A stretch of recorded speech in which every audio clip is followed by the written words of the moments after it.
की आप सभी को बहुत सारी बधाइयाँ। स्वामी विवेकानंद जी ने महिलाओं के सशक्तिकरण के लिए कहा है, जिनकी माताएं शिक्षित और नीति परायण हैं, उनके ही घर में बड़े लोग जन्म लेते हैं। वर्तमान दशा से स्त्रियों का प्रथम उद्धार करना होगा, सर्व साधारण को जगाना होगा, तभी तो भारत का कल्याण होगा। इसीलिए इतना समझाकर तुम लोगों को लड़कियों के लिए गांव में पाठशालाएं खोलकर उन्हें शिक्षित बनाने के लिए कहता हूँ। स्त्रियां जब शिक्षित होंगी तभी तो उनकी संतानों द्वारा देश का उज्जवल भविष्य होगा और देश में विद्याएं, ज्ञान, शक्ति, भक्ति जाग उठेगी। हमें नारियों को ऐसी स्थिति में पहुंचा देना चाहिए जहां वे अपनी समस्याओं को अपने ढंग से स्वयं सुलझा सकें। उनके लिए ये काम ना कोई कर सकता है और ना किसी को करना चाहिए। और हमारी भारतीय नारियां संसार की अन्य कहीं भी नारियों की भांति इसे करने की क्षमता रखती हैं। वो धर्म, शिल्प विज्ञान, गृह कार्य, भोजन बनाना, शरीर को पालना आदि सब विषयों में मोटी मोटी बातें सिखलाना उचित है। छात्राओं के सामने आदर्श नारी का चरित्र और त्याग रूप व्रत में उनका अनुराग उत्पन्न कराना चाहिए। सीता, सावित्री, दमयंती, लीलावती, मीराबाई जैसे आदर्श जीवन को समझाकर उनको अपना जीवन वैसा बनाने का उपदेश देना चाहिए। इस प्रकार की शिक्षा प्राप्त होने पर स्त्रियां अपनी समस्याएं स्वयं हल कर लेंगी।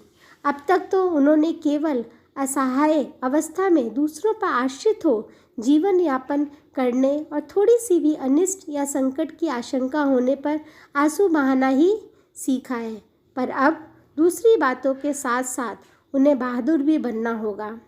आज के ज़माने में उनके लिए आत्मरक्षा करना सीखना भी बहुत ज़रूरी हो गया है।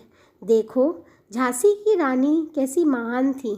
जिस जाति की जनता में विद्या बुद्धि का जितना ही अधिक प्रचार है, वो जाति उतनी ही उन्नत है। यदि निम्न श्रेणी के लोगों को शिक्षा दे सको तो कार्य हो सकता है।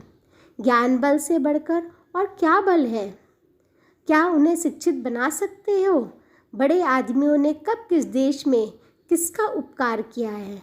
सभी देशों में मध्यम वर्गीय लोगों ने ही महान कार्य किए हैं। हमारे लोगों में कार्य कर सकने की जो महान क्षमता है उसका उपयोग किया जाएगा।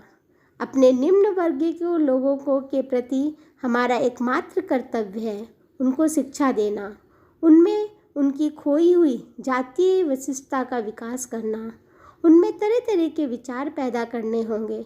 उनके चारों ओर दुनिया में कहाँ क्या हो रहा है इस संबंध में उनकी आंखें खोल देनी होगी। इसके बाद बाकी वे स्वयं कर लेंगे।